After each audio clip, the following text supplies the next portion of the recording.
पति पत्नी में हो गई भयंकर लड़ाई। आगे क्या होगा देखिए। अभी 1 साल भी नहीं हुआ था दोनों की शादी में और दोनों में झगड़ा हो गया किसी बात पर। जरा सी अनबन हुई और दोनों के बीच बातचीत बंद हो गई। वैसे दोनों बराबर पढ़े लिखे, दोनों अपनी नौकरी में व्यस्त, दोनों का ईगो भी बराबर। वही पहले मैं क्यों बोलूं, पहले मैं क्यों बोलूं, पहले मैं क्यों झुकूं। 3 दिन हो गए थे पर दोनों के बीच बातचीत बिल्कुल बंद थी। कल सुधा ने ब्रेकफास्ट में पोहे बनाए। पोहे में मिर्च बहुत ज्यादा हो गई। खुद ने चखा नहीं तो उसे पता चला नहीं और मोहन ने भी नाराजगी की वजह से बिना कुछ कहे पूरा नाश्ता किया और एक शब्द नहीं बोला। लेकिन अधिक तीखे की वजह से सर्दी में भी वह पसीने से भीग गया।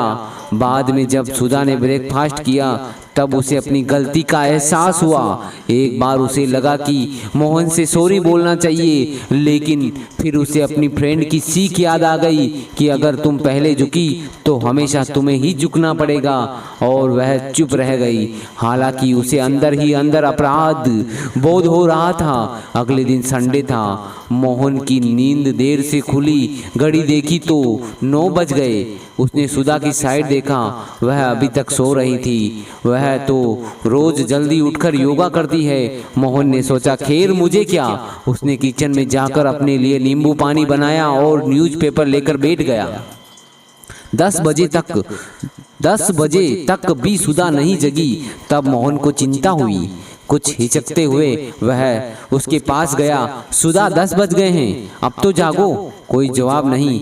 2-3 बार बुलाने पर भी जब कोई जवाब नहीं मिला तब वह परेशान हो गया। उसने सुधा का ब्लैंकेट हटाकर उसके चेहरे पर थपथपाया। उसे तो बुखार था। वह जल्दी से अदरक की चाय बनाकर लाया। सुधा को अपने हाथों का सहारा देकर बिठाया, फिर पीठ पीछे तकिया लगा दिया। उसे चाय दी। कोई दिक्कत तो नहीं कप पकड़ने में, क्या मैं पिला दूं? मोहन के कहने के अंदाज में कितना प्यार था, यह सुधा फीवर में भी महसूस कर रही थी। मैं पी लूंगी, उसने कहा। मोहन भी बेड पर ही बैठ गया और चाय पीने लगा। इसके बाद तुम आराम करो, मैं मेडिसिन लेकर आता हूँ। सुधा चाय पीते पीते उसे ही देख रही थी। कितना परेशान लग रहा था। कितनी परवाह है मेरी मोहन को। कहीं से भी नहीं लग रहा था कि 3 दिन से हम एक दूसरे से बात नहीं कर रहे हैं और मैं इसे छोड़कर मायके जाने की सोच रही थी। कितनी गलत थी मैं। क्या हुआ? मोहन ने उसे परेशान देख पूछा।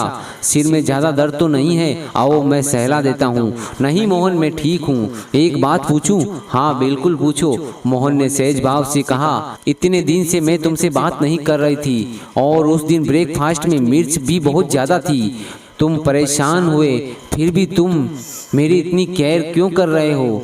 मेरे लिए इतने परेशान क्यों हो रहे हो? हाँ परेशान तो मैं बहुत हूँ। तुम्हारी तबीयत जो ठीक नहीं और मेरे तुम्हारे झगड़े की बात से, तो तब जिंदगी भर साथ ही रहना। तो कभी कभी बहस भी होगी, झगड़े भी होंगे, रूठना मनाना भी होगा। दूध बर्तन जहाँ हो वहाँ कुछ खटखटाहट तो होगी ही। समझी कि नहीं मेरी जीवन संगिनी?